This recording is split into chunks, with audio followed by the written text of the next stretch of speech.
Selamat pagi, siang, ataupun malam, teman-teman semua. Kami dari kelompok 6 akan mempresentasikan tentang remanen magnetism. Sebelum itu, saya akan memperkenalkan anggota kelompok kami. Pertama ada saya, Ferdinandus Jonathan. Kedua ada Muhammad Irdan. Ketiga ada Nabia Desa. Keempat ada Tirmai Agnes Caroline. Kelima ada Wiji Laras. Pengertian. Kata remanence memiliki arti yang tersisa. Remanence atau remanent magnetism atau residual magnetism adalah sifat magnetisasi yang tertinggal dalam bahan ferromagnetik seperti besi atau logam magnetik lainnya setelah medan magnet luar dilepaskan atau demagnetisasi. Dalam dunia geologi, remanent magnetism ini merupakan magnet permanen yang berada dalam suatu batuan atau mineral, yang merupakan hasil dari orientasi medan magnet bumi saat keterbentukan batuan atau mineral tersebut. Ada beberapa istilah dalam remanent magnetism. Pertama, ada natural remanent magnetization. Suatu batuan merupakan nilai magnetisasi mineral magnetik alamiah sebelum dilakukan proses demagnetisasi pada batuan tersebut. Proses magnetisasi pada batuan di alam terdiri atas dua jenis, yaitu primer dan sekunder. Poin kedua, magnetisasi primer terjadi ketika mineral-mineral magnetik pada batuan beku melewati temperatur Curie atau yang dinamakan thermoremanent magnetization atau TRM. Namun tidak semua TRM diperoleh pada temperatur Curie atau Curie. Saya sendiri kurang begitu tahu bagaimana cara spellnya. Tetapi beberapa puluh derajat di bawahnya. Proses ini dinamakan partial thermoremanent magnetization atau PTRM. Istilah yang kedua, magnetisasi sekunder ditimbulkan oleh beberapa sebab, di antaranya proses kimiawi dari oksidasi pada batuan. Proses ini dinamakan chemical remanent magnetization atau CRM. Yang terakhir ada isothermal remanent magnetization. IRM adalah saat mineral-mineral magnetik batuan tersambar petir yang menyebabkan arah magnetisasinya berubah. Untuk slide selanjutnya akan diteruskan oleh rekan saya yang lain. Baik, saya Tirmai Agnes Caroline akan coba menjelaskan tentang hysteresis loop atau kurva hysteresis. Sebelum menjelaskan tentang hysteresis loop, saya akan menjelaskan sedikit tentang ferromagnetik. Ketika ferromagnetik diberikan medan magnet luar, maka domain magnetnya akan mudah terorientasi sejajar dengan medan magnet luar tersebut. Kemudian, ketika medan magnet luar tersebut dilepaskan, domain magnet akan tetap sehingga tercipta medan magnet permanen. Contoh dari ferromagnetik ini adalah besi. Ferromagnetik selain memiliki sifat tersebut, dia juga memiliki sifat tertentu yang digambarkan dalam kurva hysteresis. Jadi di sini terdapat kurva, dan ini merupakan kurva hysteresis atau hysteresis loop. Jadi berawal dari titik ini, titik 0, yang merupakan titik awal sebelum diberi medan H. Lalu dari titik 0 ini diberi medan luar H. Maka ia akan naik, kemudian pada titik tertentu akan mencapai titik saturasi. Ketika mencapai titik saturasi atau MS, maka sebesar apapun medan luar yang diberikan, nilai MS tidak akan naik karena sudah mencapai titik maksimum. Kemudian ketika medan luar H dihilangkan, ini tidak kembali ke titik 0, melainkan turun ke titik magnetisasi yang tersisa atau remanent magnetism. Ketika suatu medan magnet batang menginduksi material magnetik lain, maka ketika medan tersebut dihilangkan, tidak semuanya kembali dan ada yang tersisa. Jika dibandingkan dengan grafik diamagnetik atau paramagnetik, ketika medan luar dihilangkan, mereka akan kembali ke 0. Sedangkan pada kurva ferromagnetik tidak kembali ke titik 0, melainkan ke titik MR atau remanent magnetism ini. Lalu dari titik MR ini, terdapat titik HC, yang merupakan gaya koersif. Ini merupakan medan yang diperlukan untuk membawa nilai magnetisasi kembali menjadi 0. Ketika di titik MR ada nilai bahwa material magnet tidak kembali seperti semula, maka untuk mengembalikan seperti semula dibutuhkan gaya luar yang disebut dengan HC. HC ini memiliki arah yang negatif untuk memberikan medan luar yang dapat mengembalikan momen-momen dipol magnetik ke arah berlawanan. Baik, sekian penjelasan dari saya. Untuk slide selanjutnya akan dijelaskan oleh teman saya. Terima kasih. Iya, yang selanjutnya akan dilanjutkan oleh saya, Wiji Laras, mengenai istilah-istilah pada remanent magnetism. Yang pertama ada koersivitas. Nah, koersivitas ini biasa dilambangkan dengan huruf H. Didefinisikan sebagai medan magnetik yang diperlukan untuk menginduksi medan magnet berkekuatan B dalam material yang digunakan untuk membedakan hard magnet atau soft magnet. Semakin besar gaya koersivitasnya, maka semakin tinggi sifat magnetnya. Bahan dengan koersivitas tinggi berarti tidak mudah hilang kemagnetannya. Nah, untuk menghilangkan kemagnetannya ini, otomatis diperlukan intensitas magnet yang lebih besar. Nilai dari medan magnet H yang digunakan dalam magnet permanen secara umum jauh lebih besar daripada dalam bahan soft magnet. Yang selanjutnya ada remanen. Nah, remanen ini adalah sisa medan magnet B dalam proses magnetisasi pada saat medan magnet H berharga 0 dan medan magnet B menunjukkan harga tertentu. Koersivitas pada magnet permanen akan menjadi kecil jika remanensi dalam magnetisasi kecil. Jadi, koersivitas pada magnet permanen ini berbanding lurus dengan remanensi dalam magnetisasi.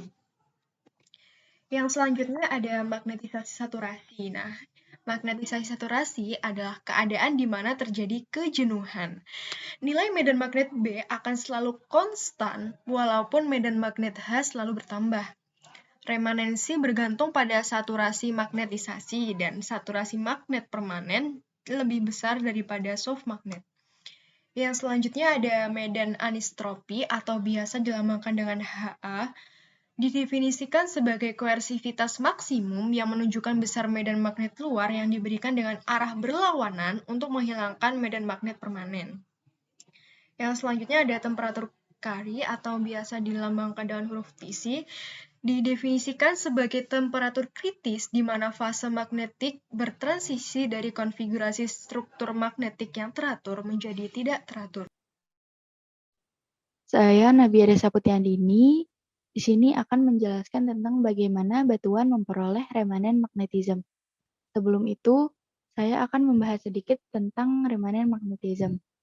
Remanen magnetism ini sendiri sering disebut paleomagnetism, yang mana paleomagnetism merupakan studi yang mempelajari tentang kemagnetan dalam batuan demi memperdalam ilmu tentang medan magnet bumi dan sejarahnya.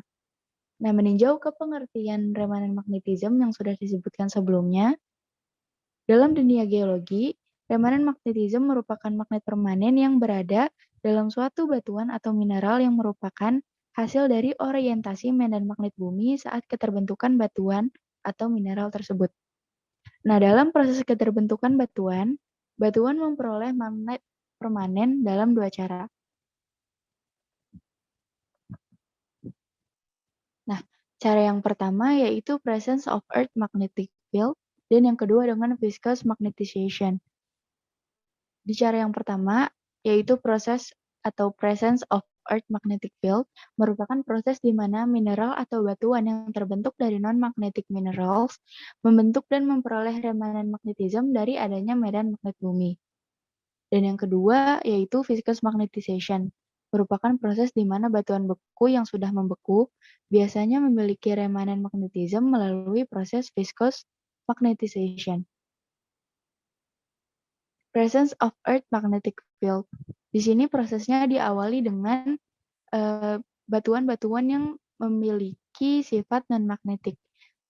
Jadi batuan yang terbentuk dari mineral yang bersifat non-magnetik akan diubah secara kimiawi untuk menjadi mineral yang bersifat magnetik.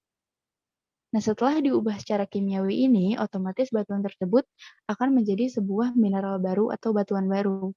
Nah, mineral atau batuan baru ini akan memperoleh remanen magnetism dari presence of the earth magnetic field. Selanjutnya, viscous magnetization. Nah, viscous magnetization ini sendiri juga sering disebut sebagai natural remanent magnetization. Karena sejak awal, mineral-mineral yang membentuk batuan itu sudah bersifat ferromagnetic.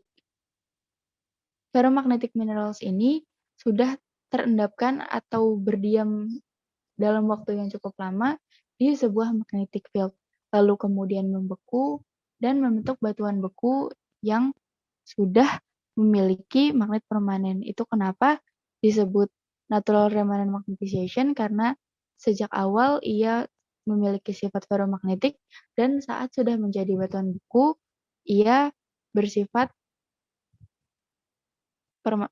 magnet yang permanen. Oke, kita lanjut ke contoh penerapan magnet remanence dalam geologi sendiri. Nah, di sini ada contoh penerapan magnet remanence dalam geologi, yaitu yang pertama untuk studi dasar paleomagnetisme. Nah, studi dasar paleomagnetisme itu mengenai studi rekaman medan magnet di zaman dahulu. Jadi kita mengetahui medan magnet di zaman dahulu, misalnya seperti ada magnet ada di dalam batuan atau ada di dalam sedimen pada dahulu. Nah, terus yang kedua ada penjelasan medan magnet masa lalu dan penyebaran dasar laut. Nah, dalam penjelasan medan magnet masa lalu ini juga termasuk dalam paleomagnetisme.